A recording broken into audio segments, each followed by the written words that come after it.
As the film opens, Hunter C.J. Thomason is on a highway where he meets Jennifer and her young brother Satchel. While stopped, they witness several mushroom clouds that destroy nearby targets. Satchel is blinded by looking directly at a nuclear detonation. The detonations generate an electromagnetic pulse which disables Jennifer's car. They search for and locate an old diesel vehicle which is not affected by the EMP, and scour nearby stores collecting supplies.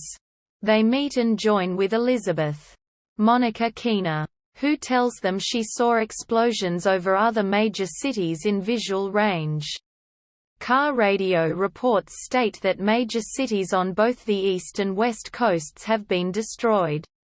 Hunter is shot by a frightened child while trying to find shelter in a local home. They leave immediately, unable to help the child. They find another farmhouse nearby, which they initially mistake for unoccupied. As they attempt to gain entry, Hunter's group are interrupted by Brad, Edward Furlong, and Jonathan, Ross Britz. Brad, holding them at gunpoint, tries to drive them away, but is disarmed by Hunter. Jonathan, whose grandparents own the house, agrees to let Hunter and his party join the 4 survivors already inside. Jonathan, his diabetic uncle Wendell, Brad, and Brad's pregnant wife Angie.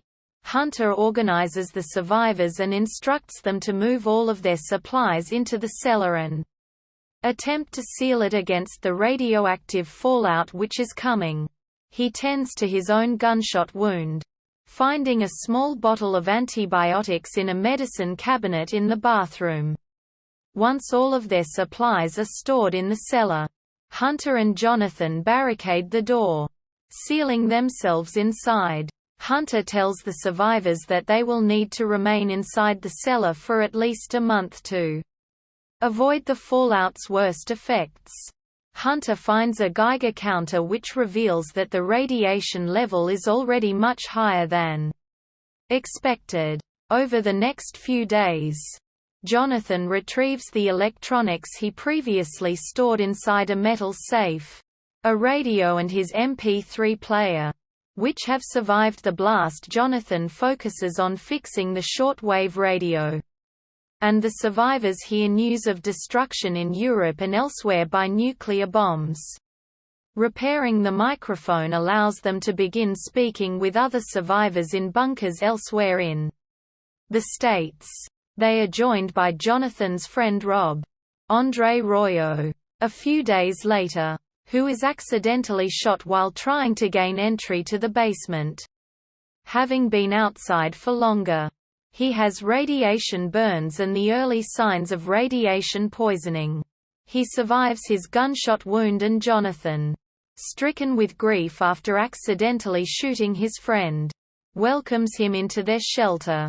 Despite their precautions, all of the survivors begin to weaken from radiation exposure. Jonathan's uncle Wendell, already weakened by diabetes, dies first while burying Wendell. The survivors fend off an attack by desperate survivors weakened by nearly 2 weeks of exposure to radiation. Angie, weakened by vomiting caused by radiation poisoning, has a miscarriage, hemorrhages, and dies. Brad, watching his wife and baby dying, draws his gun and grabs Satchel, threatening to kill him unless Hunter saves Angie. He is subdued by Jonathan, who knocks him out with a shovel, and then has his hands bound. Losing contact with the survivors in the other bunker, and hearing the attack that overwhelms them, the survivors realize that there is no help coming. Hunter notices that the others are slowly slipping away due to the radiation seeping into the basement. Satchel develops pneumonia, and the survivors watch helplessly as he sickens and then dies. Hunter experiences intense guilt, blaming himself for using their limited supply of antibiotics to treat his own wound.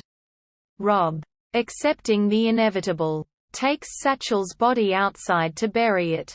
He refuses to take a gun, telling Hunter that the survivors inside will need it more.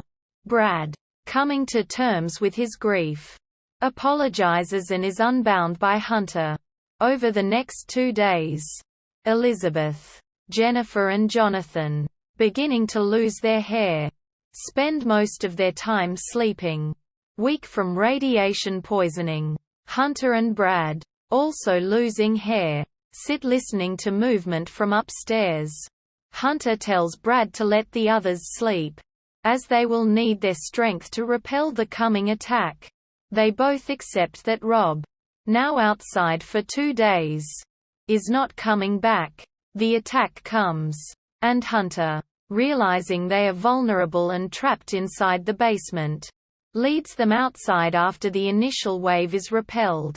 Now upstairs, Elizabeth is stabbed by one of the invaders and dies in Hunter's arms. Hunter, overcome with rage at Elizabeth's death, charges outside with Brad and they both attack the man who killed her.